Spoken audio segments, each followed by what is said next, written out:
Boss, ano binibenta niyo dito, boss? Chicken ball, kikiang, squid ball. Ano po ito, boss? Ito. Ano po ito siya, boss? Pagawa ng ibal yelo. So may palamig ka rin po dito, ano? Oo, meron. So magkano po yung benta niyo sa palamig niyo, boss? May 20, may 10. Bigyan mo nga ako ng isang 20, boss. Tapos dito, boss, pwede assorted dito? Diyan pwede assorted, 30, 20, 40. Sige, bigyan mo rin ng isang 40. Paluto ako. Ano yan, boss? Madalas ka ba nagtitinda dito? Oo.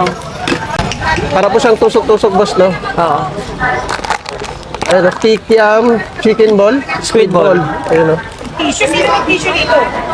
Tapos, ito po yung mga sauce na dito. Ayan, yung orange, tamis ang hang. Yung suka, yung pepino suka, yung isa matamis sa dulo, yung black. So ano po yan, boss? Sariling gawa niyo po yan? Ayun, no? Dami, oh. So, ganyan na po karami yung 40 pesos. Ganito, 20 pa lang yan. 20 pa lang yan. Ang dami, oh. So, ano po yung nilalagay niyo, boss? Pinakamasarap na combination niya, suka at saka tamis ang hang na. Tamis ang, ano. Ito yung pinakamabili kong paninda. Ayun, ang dami, oh. 40 pesos lang to, guys, oh. Mix na to, no? Assorted na. Thank you, boss, ah. Yan, no? Ang dami ng serving niya, oh.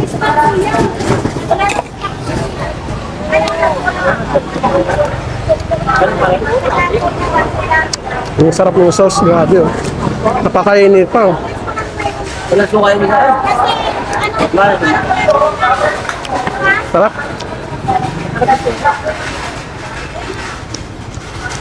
Pakikiam pa lang, guys, panalo ang laki, oh.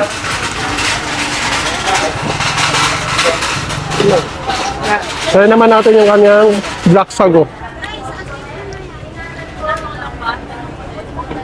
Sarap. Sakto lang din yung tamis niya, ano? At sobrang lamig, guys, ano? Talagang nakaka-refresh yung palamig niya, idol, dito.